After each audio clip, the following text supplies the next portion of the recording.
Maths SN avec M. Vol. Bonjour, donc on va voir aujourd'hui comment faire l'esquisse de la fonction exponentielle transformée. En fait, dans la fonction exponentielle transformée, on a les 4 paramètres. Les paramètres qui vont être importants pour nous pour l'esquisse, on a vu la fonction de base, ce qui veut dire qu'il y a une asymptote qui est horizontale, donc c'est y égale 0 dans la fonction de base, ce qui veut dire que le seul élément qui va translater cette asymptote-là, c'est le k de la fonction. Donc, ce qui va être important pour faire notre esquisse, premièrement, on va faire un bébé esquisse. Pourquoi? Parce que ce qui détermine, il y a 2 types, si on veut, de fonctions de base. Les 2 types de fonctions de base sont déterminés par la grosseur de la base. Donc, on peut avoir une base entre 0 et 1 ou une base supérieure à 1. Fait qu'on a vu les 2 types dans la fonction de base. Une fois qu'on a fait le bébé esquisse, parce qu'il va falloir partir de ce dessin-là et ensuite appliquer nos paramètres, bien, on va faire la maman esquisse qu'on appelle.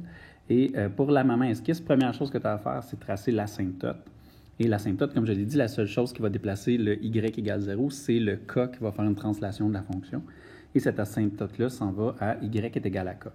Une fois que ça c'est fait, bien, il te reste à jouer avec tes symétries selon les 2 paramètres, donc selon A et B. On se rappelle que A fait des symétries verticales par rapport à l'axe des X et que B fait des symétries horizontales, le mouvement est horizontal, et ça se fait par rapport à l'axe des Y. Le H, on ne s'en occupera pas pour l'esquisse de la fonction, même s'il y a un impact sur le graphique. On ne jouera pas non plus avec la grosseur du A et du B, où en fait, on va en parler un peu, mais on n'aura pas besoin de le faire pour l'esquisse. On va y aller avec un premier exemple. Donc, si je pose la fonction f de x est égal à 5 fois 3 exposant moins 2 x moins 4 plus 1. Donc, première chose à faire dans ça, parce que là, on veut faire l'esquisse de la fonction, c'est de trouver c'est quoi la base de la fonction. Ici, la base, c'est le 3, qui est ici. Et ce 3-là va faire en sorte que ça fait le type jump. Donc, il faut identifier notre base pour dire qu'on a la fonction de base associée qui est 3 à la x. Maintenant, on va faire dans notre fonction transformée. Première chose à placer, donc, c'est l'asymptote. Fait que je vais faire mes axes, identifier ma fonction et placer mon asymptote. Dans ce cas-là, ça fait ceci. On se rappelle, ça fait, donc, j'ai translaté la fonction vers le haut de 1. Et là, ensuite de ça, je vais regarder mes paramètres. Ici, le B est négatif, donc ça fait une symétrie par rapport à l'axe des Y. Le A n'est pas négatif, donc il n'y a pas de symétrie. Ce qui veut dire que ma fonction est ici. Le bébé esquisse, si je fais une symétrie par rapport à l'axe des Y, va faire un dessin qui ressemble à ceci. Okay. En fait, là, c'est ce que je vais aller reproduire sur mon esquisse principale. J'ai enlevé celle-là. Et ça donne une courbe qui ressemble à ça. Bon, il y a un point qu'on pourrait déduire qui est la valeur initiale. On en reparlera un petit peu plus tard.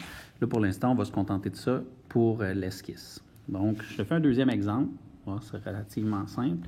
Donc, deuxième exemple, j'ai la fonction r de x qui est égale à moins 7 tiers fois 3 cinquièmes comme base, exposant moins 2 tiers, parenthèse, x moins 1 demi plus 4. Et là, on s'est payé la traite dans les fractions pour tout à l'exception du k. On s'entend, le k dans cette fonction-là, c'est 4. Donc, ce qui veut dire que mon asymptote va être y est égal à 4 tantôt. Là, l'important, c'est que c'est une base fractionnaire, mais cette fraction-là, l'important, c'est est-ce qu'elle est supérieure à 1 ou inférieure à 1. 3 cinquièmes, ça donne 0,6, donc c'est une base qui est inférieure à 1, ce qui veut dire que ça fait le type de fonction de base qui ressemble à un atterrissage. Et donc, on a cette fonction-là, et là, les 2 paramètres sont négatifs. Ça veut dire que le A est négatif et le B est négatif. Ça veut dire qu'il y a 2 symétries. Le A va causer une symétrie qui par rapport à l'axe des X. C'est-à-dire que si je viens sur mon dessin, premièrement, ça serait la symétrie avec le A négatif. Et une fois que j'ai ça, le B fait une symétrie, mais par rapport à l'axe des Y. Ça veut dire qu'il y aurait une deuxième symétrie qui donnerait à partir de celle-là, oh, c'est pas très beau ça, quelque chose qui ressemblerait à ceci. Et ça voudrait dire que ma fonction ressemblerait au final à ceci, mais elle va suivre son asymptote à elle, qui n'est plus y égale 0, mais bien y égale 4. Ça veut dire que, en fait, si je dessine ma fonction r de x, je place l'asymptote à y égale 4.